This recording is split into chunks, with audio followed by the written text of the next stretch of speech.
আমাদের চেয়ারম্যান সাহেব একটু আগে বলে গেছে, ইনশাআল্লাহ এটাই হবে বাংলাদেশ। যিনি উপজেলা চেয়ারম্যান তিনি আবার ওয়াইজ, তিনি আবার পীর, তিনি আবার বক্তা। একটু আগে যিনি বয়ান করলেন কে? উপজেলা চেয়ারম্যান। ইনশাআল্লাহ অচিরেই হবেন এমপি, ইনশাআল্লাহ। অচিরেই হবেন কি? ইনশাআল্লাহ। অচিরেই হবে মন্ত্রী, মন্ত্রী এমপি কইতাম মন্ত্রী, ইনশাআল্লাহ। ইনশাআল্লাহ কি হবে? ইনশাআল্লাহ। আল্লাহ হুজুরকে কবুল করেন। হযরত মাওলানা খালেদ সাইফুল্লাহ সাহেব ছিলেন চেয়ারম্যান ইউনিয়ন পরিষদে, হয়ে গেলেন উপজেলা চেয়ারম্যান। দেখতে দেখতে হবেন এমপি, দেখতে দেখতে এমপি ইনশাআল্লাহ, দেখতে দেখতে মন্ত্রী ইনশাআল্লাহ। আর মন্ত্রী সাহেব জুমা পড়াবে, কেমন মজা হবে। ওয়াজের মঞ্চ মন্ত্রী সাহেব, কেমন হবে? সেটাই আসবে ইনশাআল্লাহ দেশে, ইনশাআল্লাহ। আপনার দোয়া করতে কোনো অসুবিধা আছে? যে দেশে যদি আগামী 200 আসন যদি ওলামাদের হয় তো কেমন হবে? হ্যাঁ, তাহলে আর বেনজির হবে না এদেশে, তাহলে আর বেনজির হবে না ইনশাআল্লাহ। বলেন ইনশাআল্লাহ। একবার জাতি দেখায় দেন না, একটা চমক দেখায় দেন না, পুরো জাতি একবার চমক দেখায় দেন না। এদেশ থেকে আর কোনো দুর্নীতির টাকা, এদেশ থেকে কোনো টাকার আমরা বিদেশে পাচার করেনেওয়ালা কোনো নেতা, কোনো এমপি, কোনো মন্ত্রীকে আর জীবনের সুযোগ দিব না। কি ভাই, কেমন হবে? আল্লাহ আমাদেরকে তৌফিক দান করেন। তাহলে নামাজ কষ্ট না সহজ? কষ্ট কার জন্য? যার কলিজায় কি নাই? আল্লাহর ভয় নাই। আর সহজ কার জন্য? যার কলিজায় কি আছে? ইল্লা আলাল খাশিঈন। যার কলিজায় ভয় আছে তার জন্য নামাজ সহজ। সুবহানাল্লাহ। যার কলিজায় কি আছে? আল্লাহর ভয় আছে, তার জন্য নামাজ কি? এই মৌলানার এক বই, যেভাবে আল্লাহকে ভয় করবে। মৌলানা কি নাম? মুফতি আব্দুল্লাহ আল ফারুক। আপনাদের এই গ্রামের সন্তান, এই গ্রামে বাড়ি, এই গ্রামে বাড়ি। কিভাবে আল্লাহকে ভয় করব? আল্লাহর ভয় যার কলিজায় চলে আসবে তার জন্য পৃথিবীর সমস্ত গুনাহ ছেড়ে দেওয়া সহজ, আর সমস্ত ইবাদত তার জন্য সহজ। আমাদের রশিদিয়ার হযরত ওয়ালা দামাত বারাকাতুহুম তিনি বড় সুন্দর করে বলেন, তিনি বলেন যে আল্লাহর মহাব্বত যদি কলিজায় থাকে, আল্লাহর মহাব্বত আল্লাহ পর্যন্ত পৌঁছিয়ে দেয়। আর আল্লাহর রহমতের আশা যদি কলিজায় থাকে, কোনো ইবাদত ছুটে না। আল্লাহর আযাবের ভয় যদি কলিজায় থাকে, কোনো গুনাহ হয় না। সুবহানাল্লাহ বলেন। ভয় থাকলে কি হয় না বলেন? পাগলা কুকুরের কাছে মানুষ যায় না কেন? ভয়ে ভয়ে। পাগলা কুকুরের কাছে যায় না কেন? ভয়ে। তাহলে গুনার কাছে যাবে না কেন? সুবহানাল্লাহ। আল্লাহর ভয় মানুষকে বান্দা গুনাহ থেকে কি করে? হ্যাঁ, এই জন্য সিদ্ধান্ত নেন, ফরজ ওয়াজিব ছাড়বো না, কোনো গুনাহ করব না, সুন্নতগুলো ছাড়বো না, নফলগুলোও ছাড়বো না। আমাদের অলিপুরি দামাত বারাকাতুহুম বলেন, নফল কেন ছাড়বো না? হযরত বলেন যে নফল ছাড়বো না, নফল দিয়ে কি হয়? নফল দিয়ে আল্লাহর ওলি হওয়া যায়। সুবহানাল্লাহ। সুন্নত দিয়ে কি হয়? রাসূলের শাফাআত পাওয়া যায়, রাসূলের কি শাফাআত পাওয়া যায়। ফরজ ওয়াজিব দিয়ে কি হয়? জাহান্নাম থেকে বাঁচা যায়। ফরজ ওয়াজিব কেন করব? জাহান্নাম থেকে বাঁচার জন্য। গুনাহগুলো কেন ছাড়বো?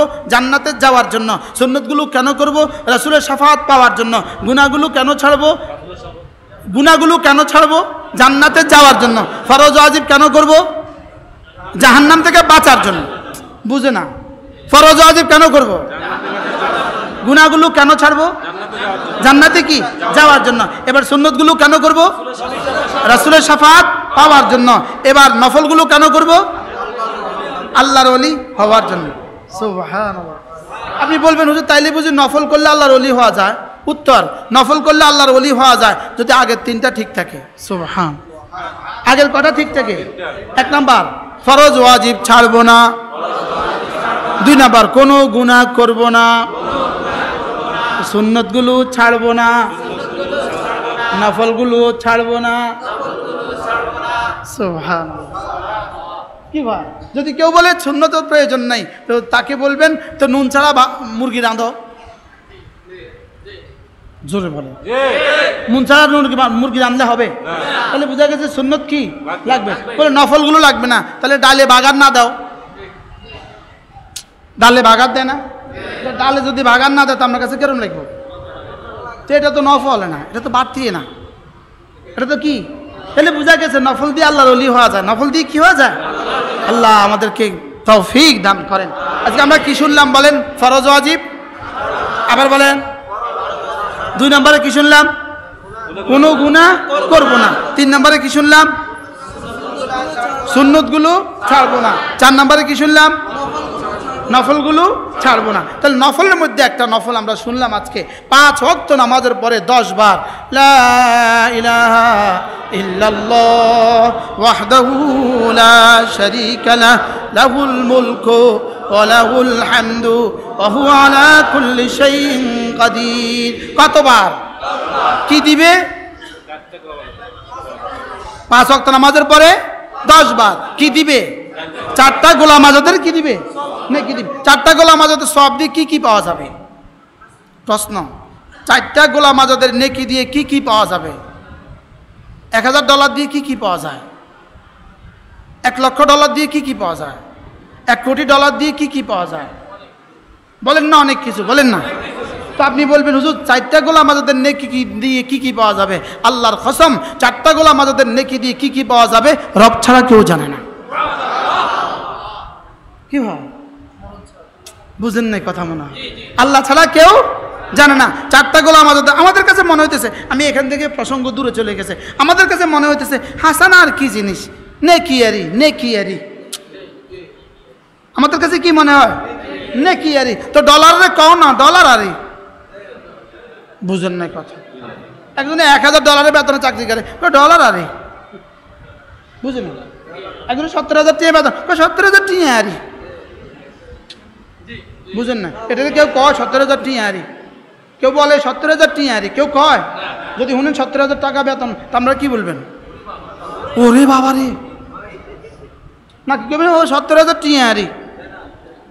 হ্যাঁ, তো এখানে 10 বার পড়লে 4টা গোলাম আজাদের নাকি, আপনি বলবেন ও 4 গোলাম আজাদ নাকি আরে। বুঝো না কিছুই, এরকম বলবেন না। অনেক এটা করবে কে? আমি আমরা কইেন না, আরেকজনের জিম্মাদারি নেন ফিরতেন। আমি করবে কে?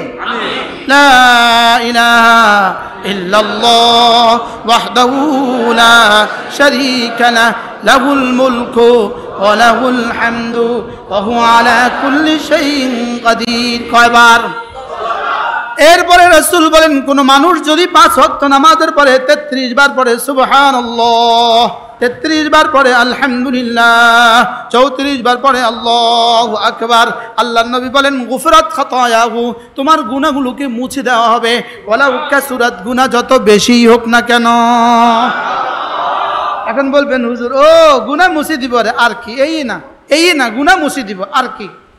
আপনি না আমি না রে 1 লাখ টাকা দেনা আছি। তিনি বললো যে ওই উদারহাট গিয়ে যদি ফিলার ধরে 1 রাত দাঁড়ায় থাকেন তাহলে 50,000 টাকা মাফ। এবার কয় সুবহানাল্লাহ। যদি কে 1 লাখ টাকা মাফ, 1 রাত দাঁড়ায় থাকলে 1 লাখ টাকা মাফ। কে কে দাঁড়াবেন না বলেন? কথা কয় না। আচ্ছা, সমুনি চৌরাস্তা গিয়ে দাঁড়ায় থাকলে 1 লাখ টাকা মাফ।